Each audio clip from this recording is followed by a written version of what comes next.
చాలామంది విద్యార్థులు బాగుపడాలంటే ఫస్ట్ చేయవలసిన పని ఏంటంటే వాళ్ళు కొన్ని కొన్ని అలవాట్లను వదులుకోవాలి.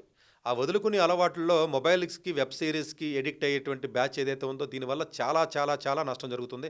వాళ్ళ కెరియర్ 40 సంవత్సరాల కెరియర్ నాశనం చేసేసి వీక్‌నెస్‌లో బ్యాడ్ హ్యాబిట్‌లతో బయటకొచ్చి 40 సంవత్సరాల పాటు జీవితాన్ని సర్వనాశనం చేసుకునే విధానంగా స్టూడెంట్స్ చాలామంది ఉంటున్నారు.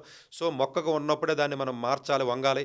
సో, చెట్టయిన తర్వాత వంచుదామని చెప్పి దయచేసి ట్రై చేయొద్దు. ప్రతి విద్యార్థులు వదలవలసినటువంటి వాటిలో ఈ యొక్క మొబైల్ ఎడిక్షన్ ఏదైతే ఉంటుందో, సోషల్ మీడియా ఎడిక్షన్ ఏదైతే ఉంటుందో, ఈ వెబ్ సీరీస్‌లు ఇలాంటివి ఏదైతే ఉంటుందో దాన్ని పట్టి పరిస్థితిలో దాన్ని వదలాలి.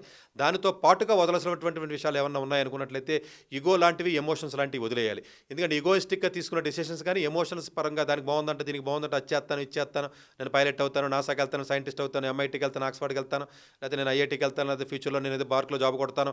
ఇలాంటివి యాక్షన్ లేకుండా ఓన్లీ ఎమోషనల్‌గా తీసుకునే డెసిషన్స్ ఏవైతే ఉంటాయో అవి తప్పు. సీరియస్‌నెస్ అనేది should always be in terms of action, not in terms of the emotion. Emotion పక్కన పెట్టాలి, ప్రాక్టికల్‌గా ఆలోచించడం నేర్చుకోవాలి. అలాగే ఇగోయిస్టిక్‌గా డెసిషన్స్ తీసుకోకూడదు. ఇది నేను చేయలేనా, ఇది ఎందుకు చేయలేను, ఈ సతీష్ గారు ఇలా అన్నారు, అలా ఎందుకు అన్నారు, ఇలా అన్నారు, ఇలా అన్నారు.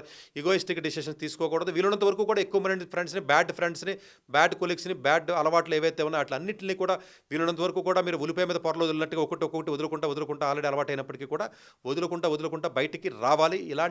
ఇవన్నీ మీరు వదలకపోతే డెఫినెట్‌గా ముందుకెళ్ళినప్పుడు, లైఫ్‌లో ముందుకెళ్ళినప్పుడు ఇవన్నీ ఒక అడ్డంకి కింద, ఒక స్పీడ్ బ్రేకర్స్ కింద తగిలి ఫ్యూచర్‌లో ఎంతో తెలివి ఉండి, ఎంతో అవకాశం ఉండి భగవంతుడిచ్చినటువంటి తెలివిని వాడుకోకుండా, భగవంతుడిచ్చినటువంటి ఐక్యుల్యాన్ని వాడుకోకుండా, ఎటు కాకుండా మనం నాశనం అయిపోయినటువంటి వైనాన్ని చాలామందిని చూస్తున్నాం. డ్రగ్స్‌కి, లేకపోతే సిగరెట్‌లకి, లేకపోతే క్రైమ్ చేయడాలు, లేకపోతే గొడవ పెట్టుకోవడాలు, రిలేషన్స్, బాయ్ ఫ్రెండ్‌లు, గర్ల్ ఫ్రెండ్స్‌కి ఇలాంటివన్నీ ఎక్కువ అవ్వడానికి గల రీజన్స్ ఏంటంటే ఇలాంటి బ్యాడ్ హ్యాబిట్స్ ఉండడం వల్ల. దయచేసి కొన్ని అలవాట్లన్నా దయచేసి మీరు వదలండి. వదిలినట్లయితే వదిలి చూడండి.